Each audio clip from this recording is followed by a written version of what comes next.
আসসালামু আলাইকুম। আজকে আমরা আপনাদের সাথে আছি ঢাকার বুকে এক মনোরম এক সৌন্দর্যের রাজ্যে। সৌন্দর্য বলতে আপনি কি বুঝেন?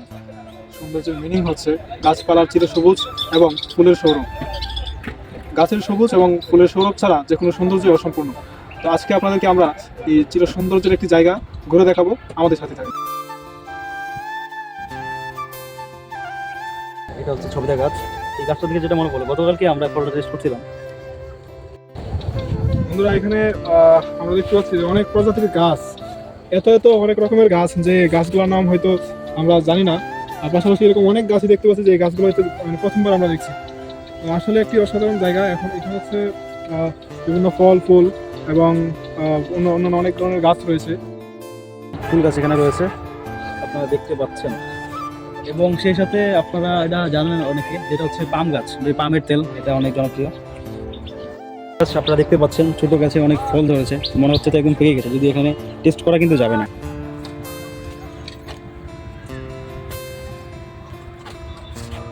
বন্ধুরা, এই পর্যন্ত আমার কাছে মনে হলো যতগুলো গাছ দেখলাম, এটা হচ্ছে সবচেয়ে সুন্দর আমার কাছে মনে হচ্ছে। এটা যে হচ্ছে এখানে দুইটা কালার আছে, একটা হচ্ছে বেগুনি আর একটা হচ্ছে সবুজ, দুইটা অসাধারণ কালার। তো এত সুন্দর একটা গাছ, যদি ওই গাছটার নাম আমরা জানি না, এখানে যদি এত সুন্দর আমাদের কাছে মনে হতে পারে দুইটা এই দৃশ্যগুলো, আসলে জান্নাতের দৃশ্য কতটা সুন্দর হবে। এই যে সুন্দর একটা পরিবেশ সৃষ্টির পিছনে আসলে যারা পরিশ্রম করতেছে, আমরা তাদেরকে আসলে দেখতে চাই। আসলে আপনারা দেখতে পাচ্ছেন যে হচ্ছে বিভিন্ন ডেকোরেশন তৈরি করার জন্য, বিভিন্ন তৈরি করার জন্য তারা আসলে বিভিন্ন চেনা সেই রাখালের সুর চেনা লাগে। আপনারা নিশ্চয়ই আপনার শৈশবের স্মৃতি গানে শুনে থাকবেন, এবং যেখানে আসলে এটার সাথে মিনিংটা বলতে গেলে এত প্রজাতির এখানে ফুল রয়েছে। আসলে অনেক কিছু আমরা হয়তো চিনি, কিন্তু আসলে আমাদের যে শূন্যতা, আমাদের যে প্রকৃতির সাথে শূন্যতা, আসলে ওইটা আমরা অনেক কিছু ভুলে গেছি, অনেক কিছু নাম ভুলে গেছি। আসলে আমাদের এত বেশি প্রযুক্তি নির্ভর আমরা হয়ে গেছি, এবং সেই সাথে চেনা এবং অচেনা মিলিয়ে আজকে অনেক বৈচিত্র্য। শুধু আমরা দেখতেছি আর যতটুকু পারছি আপনাদের সাথে শেয়ার করতে। আপনারা লিমন ভাইকে ফুলেল শুভেচ্ছা।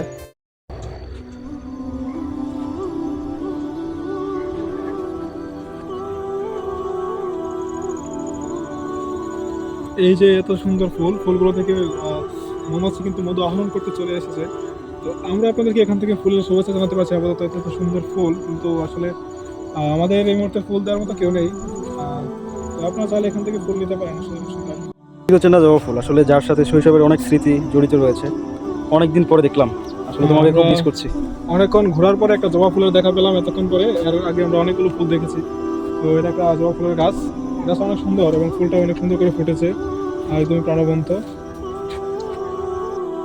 নীরব নিস্তব্ধ এলাকা, শুধু পাখির কিচিমিচির আর ফুলের সৌন্দর্য আমরা দেখতে চলছি, এবং যত ভিতরে যাচ্ছি হারিয়ে যাওয়ার মতো অবস্থা।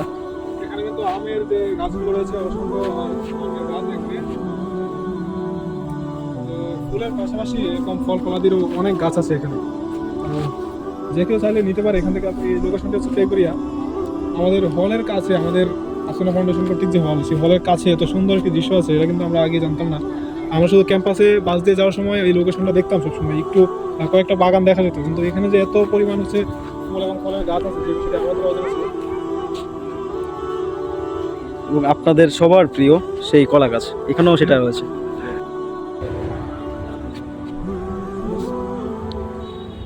এই যে সুন্দর একটি গাছটা সুন্দর না হলে গাছের ফুলটি কিন্তু অনেক সুন্দর, লাল কালারের সুন্দর সুন্দর ফুল। তো এখানে এই যে এটা হচ্ছে মালিক, যে ভাই, উনি বললো যে এটা হচ্ছে এই গাছটা দামি গাছ অনেক। এখানে হচ্ছে যদি কম দামের কোনো ফুল কেউ থাকে তাহলে যে তাকে ছবি তুলতে দেয় না। আমাদেরকে ভাই ছবি তোলার জন্য ডাকলেন আর কি। তো আমরা এই জন্য এই ছোটো গাছটা ছবি তুললাম, ছবি আপনাদেরকে দেখাবো আমরা। গাছটা কিন্তু খুব সুন্দর হয়েছে। সো আমরা গাছটার নাম দিতে পারি দামি গাছ।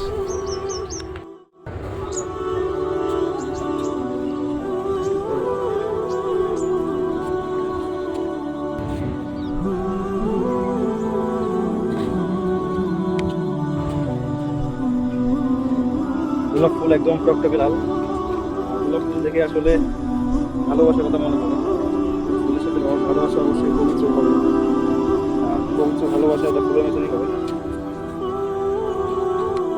গাছ এটা কিন্তু একদম আনকমন গাছ, কারণ এই গাছটা আমরা আমাদের আশেপাশে দেখা যায় না খুব একটা। হচ্ছে বাংলাদেশে খুবই রেয়ার মনে হচ্ছে আমার কাছে। এখানে যে একটা সুন্দর বৈশিষ্ট্য হচ্ছে, এটা খুবই এখানে খুবই বৈচিত্র্যময়, অনেক প্রজাতির গাছ আছে, আমরা বলে শেষ করতে পারবো না। তো আরেকটা বৈশিষ্ট্য হচ্ছে এটা খুবই সুন্দরভাবে ওয়েল ডেকোরেটেড। এই পাশে যদি আপনারা দেখেন, একটু দূর থেকে দেখেন, এই পাশে হচ্ছে এই যে গাছগুলো একটু করে একটা সুন্দর করে সাজানো আছে। এটা এগুলো কিন্তু এখানে কেউ যদি কোনো ক্রেতা যদি কিনতে আসে, তারা কিন্তু এখানে এমনিতেই ঘুরতে ইচ্ছা করবে। এবং এখানে যে একটি নিরাপদ মানে খুবই নির্মল যে বাতাস, সেই অবস্থা এখানে কিন্তু বুক করে নিঃশ্বাস নেওয়ার মতো একটি জায়গা। এটা ঢাকার অদূরে অবস্থা, আমরা ইতিপূর্বে বলেছি, এটা হচ্ছে তেগুড়িয়া, কেরানীগঞ্জের। আর তো একজনের কাছে আমরা জিজ্ঞেস করছিলাম, উনি বললো যে এখানে হচ্ছে প্রায় এটা 200 একরের মতো, সুতরাং এটা হিউজ পরিমাণে একটি এরিয়া নিয়ে কিন্তু এটা গঠিত। যে এখানে এই জন্য অনেকের প্রচুর পরিমাণে এখানে আছে গাছপালা আছে। আর এখান থেকে মূলত পাইকারি দেশের বিভিন্ন স্থানে, সারা দেশেই প্রায় বলা যায়, এখান থেকে হচ্ছে সেল করা হয়। কেউ চাইলে হচ্ছে খুচরাও নিতে পারে। তো উনি যেমন ইনফরমেশন দিলেন আমাদেরকে, যে হচ্ছে কেউ যদি খুচরা নিতে চায়, সেও কিন্তু একটি প্রায় পাইকারি কাছাকাছি বা এরকম খুবই কম মূল্যে কিন্তু এখান থেকে নিতে পারবে। তো আমরা আজকে দেখতে আসলাম, যেহেতু আমরা কোনো পরিকল্পনা করে আসিনি। পরবর্তীতে অন্য কোনো দিন আসলে আমরা অবশ্যই এখান থেকে কিছু গাছ সংগ্রহের চেষ্টা করব। আপনি এটা আসলে কি দেখতে পাচ্ছেন এখানে, যেটা আমার কাছে মনে হচ্ছে যে আসলে এটা গাছ বেড়ে ওঠার এটা প্রাথমিক পর্যায়ে, যেখানে আসলে গাছটা যখন আসলে বীজ আকারের প্রথম পর্যায়ে থাকে, তখন তো আসলে এটার জন্য যতটুকু সূর্যের যে আলো তাপ কতটুকু প্রেফারেবল, এটা ওই অনুপাতে আসলে এটার উপরে ছায়া ঢেকে থাকার বিষয়টা আসলে নির্ভর করে। তো আসলে এখানে আপনারা দেখতে পাচ্ছেন যে একদম প্রাথমিক পর্যায়ে এটা একদম ঢাকা আছে। এটার জন্য দেন আসলে যখন আস্তে আস্তে একটু বড় হবে এবং এটার হয়তো ধারণ ক্ষমতাটা, সহ্য করার ক্ষমতাটা একটু বাড়বে, তখন এটা আর কি আস্তে আস্তে আপনার বেড়ে উঠতে শুরু করে এবং এটার উপরে একদম খোলা আকাশের নিচে, সূর্য আলোর নিচে এটা বেড়ে উঠতে থাকে। তো সর্বোপরি আপনারা আসলে এতক্ষণ আমাদের সাথে ছিলেন।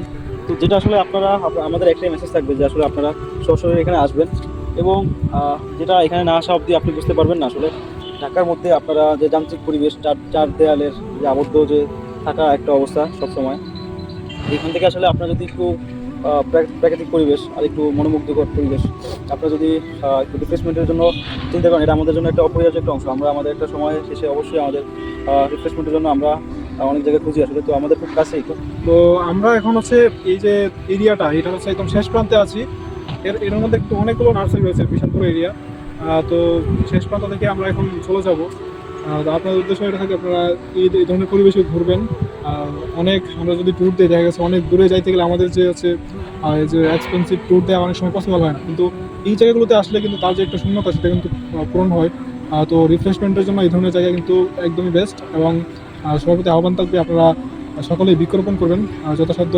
আমরা এর পরিবর্তে আবার আমরা আসবো বন্ধু বান্ধব সবাইকে নিয়ে, যাতে এখান থেকে আমরা সংগ্রহ করে আমাদের যে হলের যে জায়গাগুলোতে রাখা যায়, এরকম জায়গাতে আমরা কিছু চারা রাখার চেষ্টা করবো। তারপর হচ্ছে আমরা বাসায় নিয়ে যাওয়ার চেষ্টা করবো। এবং তার নাম কিন্তু ইতিমধ্যে বলেছে, সে হচ্ছে লঞ্চ দিয়ে বরিশাল বোলাই নিয়ে যাবে। লঞ্চ দিয়ে কিন্তু নিয়ে যাওয়াটা আরও সহজ, খুবই কাছে। খুবই কাছে আর কি ঘাটের থেকে। তো আমরা বৃক্ষরোপণ করবো। আপনাদের সবাই সুস্থ থাকবেন, সামাজিক কাজ করুন সবাই, সে আহ্বান থাকবে। ধন্যবাদ সবাই।